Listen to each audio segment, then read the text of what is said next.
Olá, meus queridos alunos e alunas, tudo bom com vocês? Vamos hoje para mais uma aula de tópicos ambientais. Vamos falar hoje da importância da água no nosso dia a dia, na nossa vida.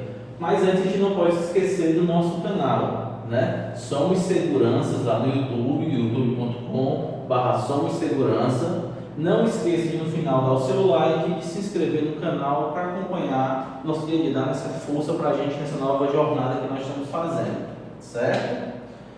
Como já falado anteriormente, todo o material de aula está sendo produzido por mim, professor Ítalo, pelo professor Carlos Oliveira e pelo professor Hugo Victor, certo? Então vamos começar a falar da água. A água é importante para a gente.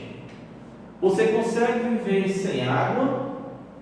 Quando você vai tomar banho, você usa o quê? Eu creio que você vai usar bastante água para escovar os dentes, para tomar aquele cafezinho, aquela cerveja que a gente gosta de tomar. Você utiliza água, aquele refrigerante, o suco. Então hoje o solvente universal que nós temos é a água. Então a gente trabalha em cima da importância desse elemento chamado água. Sem água, as pessoas tendem a morrer, né? Existe um estudo que diz que se o ser humano passar 4 dias sem beber água, ele vem a falecer, ele vem a morrer. A pessoa não consegue passar 4 dias sem tomar água. Aí vem água, impacto ambiental. Por que a água vai ser considerada um impacto ambiental? Pela poluição que o ser humano faz na agressão da água. Por exemplo, né? Quando a gente está lavando o carro, que a gente passa o produto químico lá, o shampoo no carro, a gente vai lá e retira aquela água com aquele shampoo. Eu acabei de poluir a água ao retirar aquele shampoo do carro. Quando estou no meu banho, eu acabei de poluir aquela água que veio, teoricamente limpa e tratada pela tubulação que caiu no meu chuveiro, e ao passar o sabonete, o shampoo e etc., eu vou sujar e contaminar aquela água, né? Segundo a ONU, a Organização das Nações Unidas, existe em média 2,2 bilhões de pessoas no mundo que não têm serviço de água tratada, né? Não existe aquela água tratada para tomar banho, cozinhar, beber, como a gente tem dentro de casa. E estima-se que no Brasil 35 milhões de pessoas também ainda não têm acesso à água tratada. Segundo a ONU ainda, existe 4,2 bilhões de pessoas no mundo que não têm acesso ainda ao esgotamento sanitário seguro, ou seja, a rede de esgoto para tratamento dessa água suja pelas casas e indústrias para passar por um tratamento antes de ser voltada para o meio ambiente, para retirar os poluentes que foram colocados dentro dela, certo? Então essa é a função do esgotamento, do esgoto. O que é que a gente entende por poluição? É toda forma de agressão que a gente faz no meio ambiente. Show! Mas a gente pode falar também que essa agressão é dentro da água. Eu posso poluir o ar? Posso, com as queimadas, mas todos aqueles dejetos que estão no ar, eles vão parar onde? Na água. Então eu também acabo contaminando a água. Poluição entende a introdução pelo homem direta ou indiretamente de substâncias ou energia no ambiente, provocando um efeito negativo no seu equilíbrio, causando assim danos à saúde humana, nos seres vivos no ecossistema ali presente. Quando eu estou poluindo o ambiente, eu também estou sendo agredido. Mas eu também não posso me esquecer que eu também estou agredindo ao ecossistema. Quando eu pego aquelas sacolas que eu jogo no mar ou no rio, os peixinhos que estão lá dentro, eles não vão conseguir sobreviver, porque eu vou estar bloqueando a passagem de oxigênio dele, a passagem de luz, a fazer a fotossíntese, e ele não vai ter uma oxigenação perfeita. Então ele pode vir a morrer. Além também de que alguns peixes maiores, ao sugar esse plástico que eu joguei, ele pode vir a falecer também. Tá?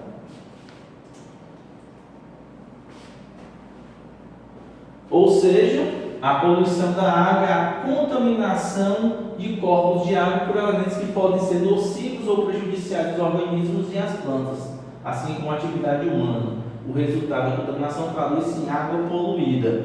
Quantas vezes a gente não já abriu a reportagem no jornal e vimos a questão dos rios que passam pelos grandes centros urbanos sendo poluídos? Quantas vezes a gente não abriu o jornal e vê assim, choveu em São Paulo e alagou, o Tietê transbordou e alagou. Quando o Tietê volta ao normal, foi que ficou nas pistas do alagamento? Resto de sofá, resto de comidas, resto de roupa. E quem é que faz isso? É a natureza ou é o ser humano que é imundo e que acaba poluindo o meio ambiente, poluindo os rios, jogando esse resto de material dentro das águas? Então, a poluição começa principalmente pela agressão do ser humano perante a natureza.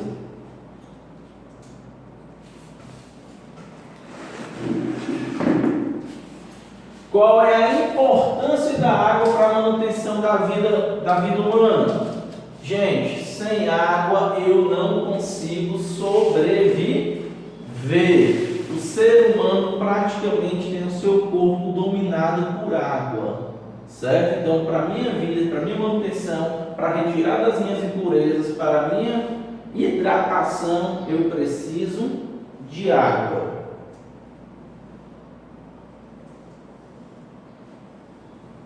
Estima-se que no corpo humano 70% da massa do corpo ela seja representada por quem? Por água. As minhas células, tudo isso aí, meu sangue, meu plasma sanguíneo, ele é o quê? Água.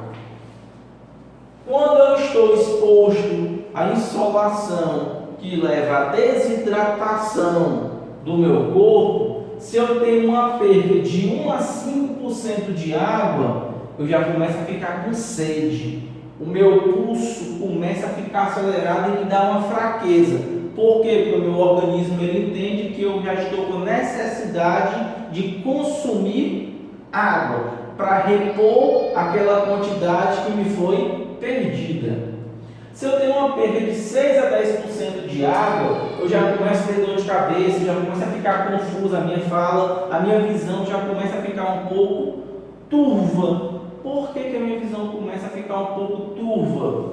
Porque eu começo a perder o meu sentido. Quem é que leva o meu oxigênio para o corpo? O líquido sangue que está percorrendo.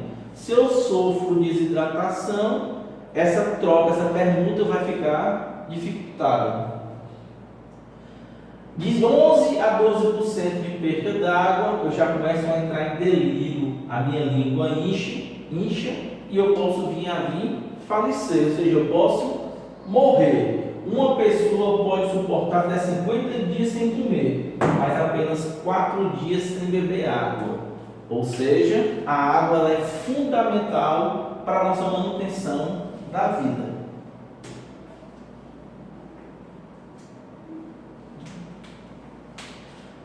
Lembrando aqui, lá na parte química, né? A densidade da água na fase líquida é maior do que na fase sólida. O gelo, nesse caso, quando ela está cozinhada, o gelo faz o quê? Ela flutua. Quando a minha densidade da água tiver o contrário inverso, o gelo vai o quê? Descer. A mistura de águas e a recirculação dos nutrientes só ocorre porque a água tem densidade máxima de 4 graus Celsius, ou seja, fase líquida. Gente, a água é o solvente universal. Eu comecei o vídeo explicando isso. para que tudo eu possa diluir e fazer algo, eu preciso do solvente. Esse solvente quem é? A água. Para fazer um refrigerante, para fazer um suco, para fazer uma cerveja, para fazer uma tinta, tudo eu vou precisar do seu componente básico, que é a água, né?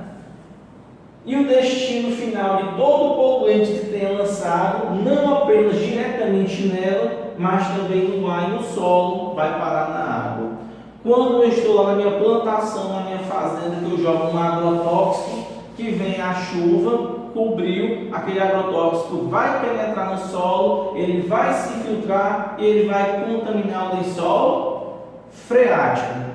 Quando a minha fábrica está lá truando a chaminé, aquele poluente que saiu de lá, aquelas partículas, vão pelo ar e vão parar onde?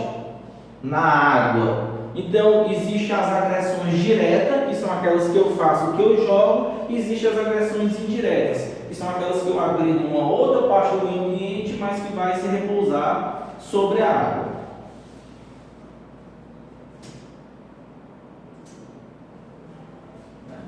Quantidade de água disponível. Vocês acham que nós temos uma grande quantidade de água disponível?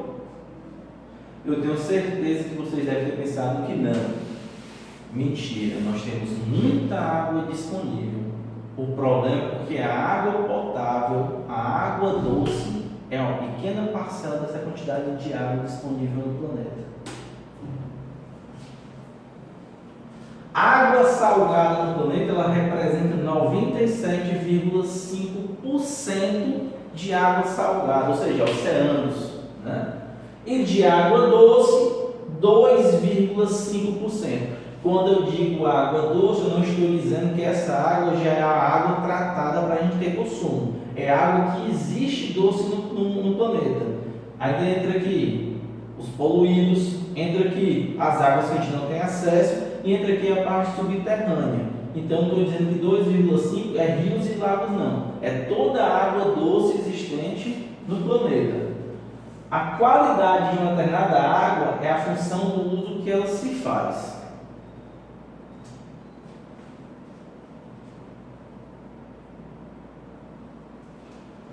Nos últimos 15 anos, a oferta de água limpa disponível por habitante, ela diminuiu cerca de 40%.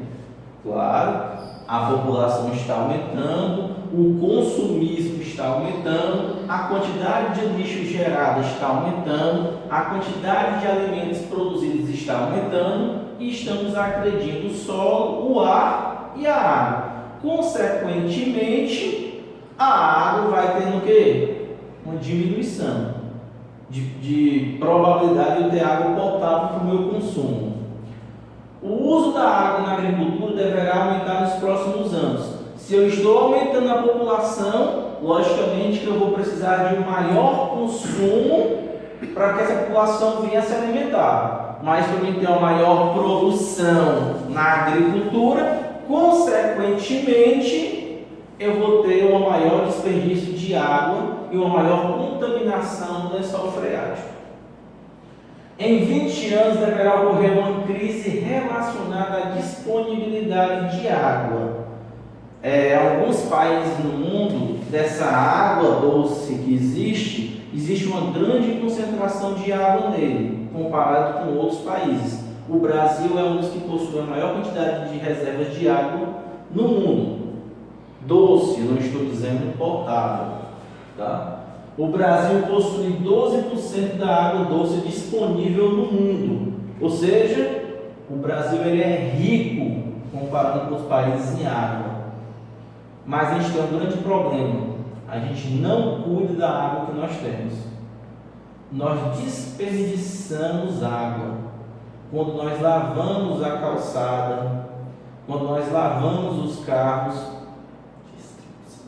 A gente também tem a questão da má distribuição desses fluxos de água.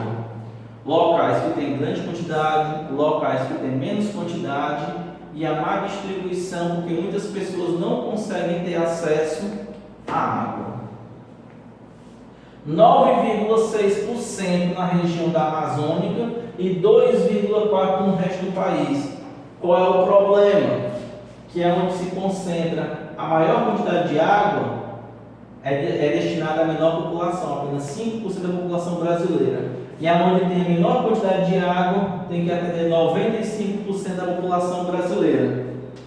Outro problema, por questões de briga políticas, não sei, essas árvores elas não são totalmente interligadas. Então existem locais com seca, com necessidade de água e que não tem, porque ainda não foi feita drenagem dessa água para os locais. Estima-se que 50% da população brasileira não tenha acesso à água tratada. Não estou dizendo água doce, é água tratada, aquela água para o consumo.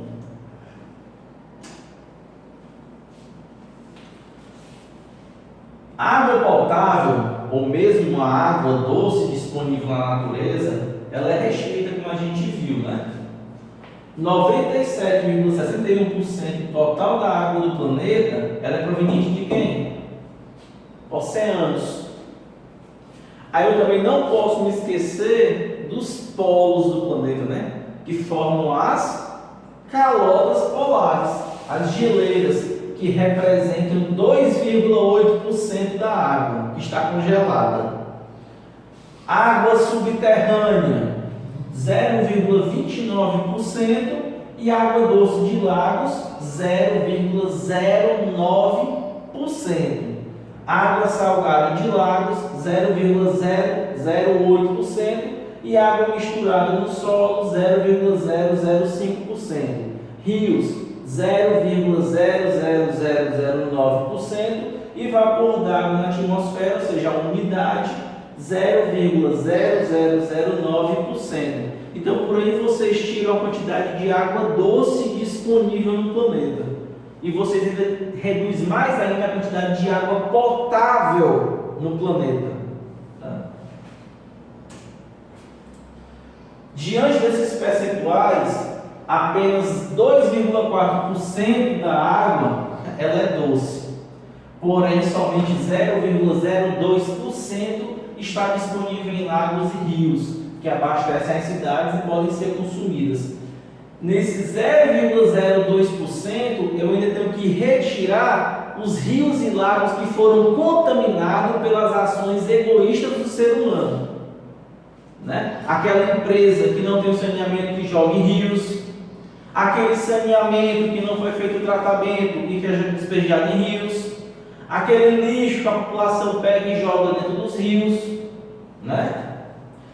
Desse restrito percentual, uma grande parcela encontra-se poluída, diminuindo ainda mais as reservas disponíveis.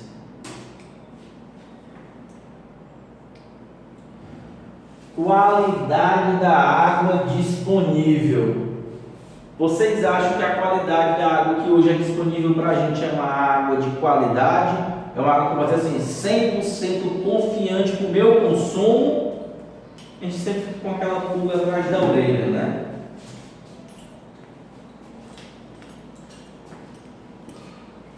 A poluição das águas devido às atividades humanas aumentou vertiginosamente nos últimos 50 anos. Quanto mais a população ela cresce, quanto mais o consumo por bens, por alimento ele cresce, mais vai aumentar a minha quantidade de consumo de água e contaminação das águas. A minha poluição de água ela vai ser dividida em duas partes, né? Eu tenho a parte pontual e a parte difusa. Quando eu falo da parte pontual, é aquelas onde os efluentes elas são provenientes de indústrias e estações de tratamento de esgoto, ou seja, ela é uma coisa pontual, eu consigo mapear aonde está sendo aquele ataque, né? Ou seja, eu tenho as etas e as etas, né? Eu tenho uma estação de tratamento de água e eu tenho uma estação de tratamento de esgoto. Quando eu estou falando bem aqui, ETA e ETA, estou falando de uma coisa pontual. Estação de tratamento de água é quando a CAGES, por exemplo, aqui no Ceará é chamado de CAGES, ele vai lá, pega a água bruta do rio, do lago, faz o tratamento com os produtos químicos e disponibiliza para aquela população. A população faz o consumo daquela água, ao tomar banho, etc., vai para uma rede de esgoto, aonde vai ser colocada uma estação de tratamento de esgoto, vai receber novos produtos químicos para poder conseguir o que? Fazer a limpeza, a pureza daquela água. Com isso, ela vai ser devolvida ao meio ambiente. E eu tenho a questão também da poluição difusa da água. Por quê? A questão dos escoamentos superficiais urbanos. É muito difícil quando, por exemplo, eu tenho um esgoto aberto, quando eu tenho, por exemplo, águas da chuva que não são 100% feitas o seu percurso, quando as pessoas pegam e colocam dentro da rede de esgoto. Então, são coisas que eu não vou conseguir pontuar, eu não vou conseguir mapear com facilidade de onde está vindo esse problema. As indústrias hoje, pelo menos a nível aqui no estado do Ceará, ela tem se preocupado, dependendo do seu porte, do seu consumo, com as suas estações de tratamento, né? Eu tenho uma questão que em alguns municípios no estado do Ceará existem leis, né, que obrigam as empresas a ter sua estação de tratamento. Então, quando elas recebem a água, elas são obrigadas, depois de sua produção, a fazer o tratamento ou para a reutilização daquela água ou para a devolução daquela água. Por exemplo, quando eu fabrico roupa, jeans, que vai para a lavagem daquelas roupas, aquela água ela não pode ser despejada diretamente na natureza. Ela vai ter que passar por um tratamento, uma estação de tratamento de esgotos, que vai ser feita a limpeza, aí dependendo da fábrica, ou ela vai para o meio ambiente novamente limpa, ou ela vai voltar para o processo de produção, tá?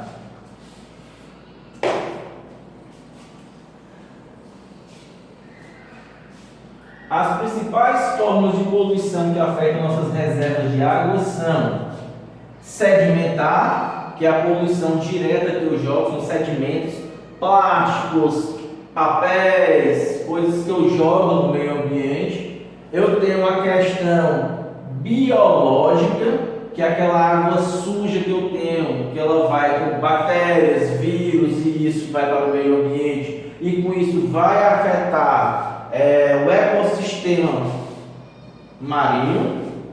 Eu tenho as águas térmicas, como por exemplo das empresas que têm caldeiras, que faz aquele esquentamento daquela água e ela joga de novo aquela água quente. Quando aquela água quente ela entra em contato com os rios e com os mares, ela vai modificar o ecossistema, existente. E eu tenho o despejo de substâncias, que é já agressão direta, quando eu já faço o despejo de substâncias direto no mar ou nos rios. Sedimentar resulta do acúmulo de partículas em suspensão. A biológica resulta da presença de micro-organismos patogênicos, como a gente falou, foi dando uma lida. E a poluição térmica, que ocorre frequentemente pelo descarte de grandes volumes de água aquecida usados no resfriamento de uma série de processos industriais, como é o exemplo das caldeiras. Despejo de substâncias, que é a questão do despejo de efluentes sem tratamento prévio, onde pode haver a presença de produtos químicos. Lembrando que o produto químico ele faz uma reação na cadeia que vai levar à morte de muitas espécies de animais marinhos. Tratamento de esgoto. Por que tratar os esgotos? Primeiro, para a remoção de várias questões de micro-organismos, vírus, bactérias, né, que estão lá presentes, retiradas de materiais sólidos, separação de material químico, deixar a água, tentar deixar a água o máximo possível para um novo consumo, para um novo manuseio daquela água.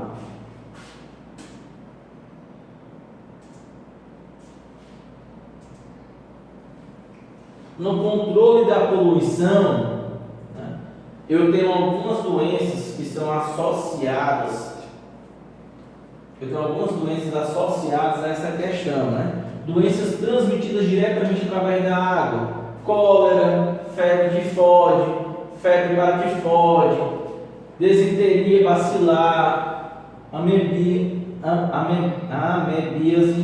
desinteria amebiana, leptospirose, né? A questão das enchentes quando acontece, muitas questões, a questão de pessoas que pegam leptospirose, doenças transmitidas indiretamente por causa dessa água.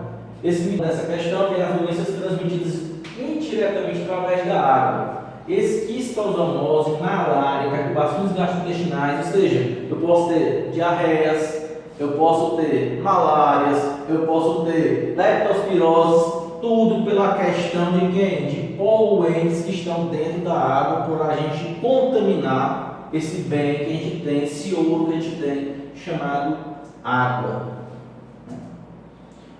Nós podemos fazer um controle da poluição, ou seja, despoluição do meio ambiente, ampliar o alcance do tratamento de efluentes gerados por esgotos domésticos, agriculturas e indústrias, né?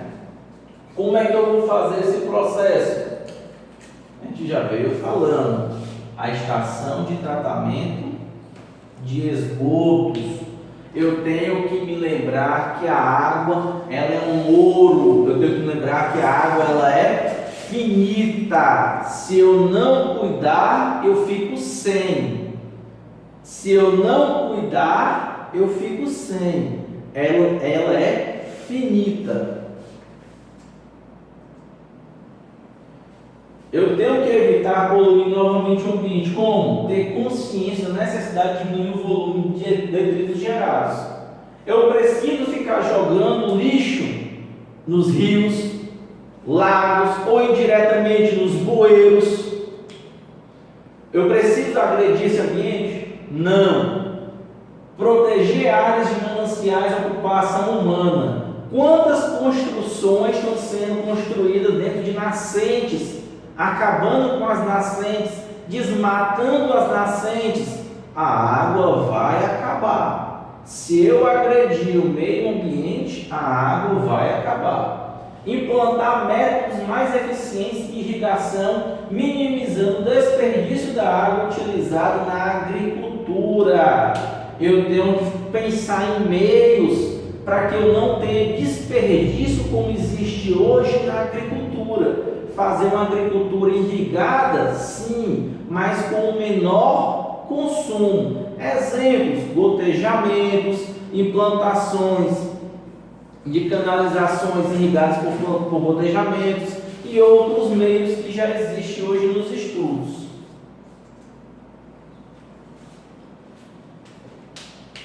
Podemos concluir que precisamos construir uma sociedade ecologicamente correta. Hoje nós temos que pensar numa sociedade mais correta, menos agressiva. Eu não posso agredir o meio ambiente, porque o meu meio ambiente um dia vai cobrar. Ele pode nos deixar sem água. Eliminar hábitos de desperdício de nossas reservas naturais. E triste mania de retirar o lixo de nossa casa jogando no quintal do vizinho. Quando eu pego o lixo e coloco depositado na frente da casa do vizinho, se o carro não passou para recolher aquele lixo, não é o dia de ele passar, quando vier uma chuva, aquele lixo vai parar onde? Nos rios e nos lagos. Então vai poluir os rios e lagos por uma atitude errônea minha. Certo? Gente, vamos ficando por aqui. Não esquecer, vou voltar aqui, não esquecer, certo? Não esquecer de ir lá no nosso canal, dar o seu like e se inscrever para incentivar a gente a continuar dando essas aulas e cada vez mais melhorando um pouco o nosso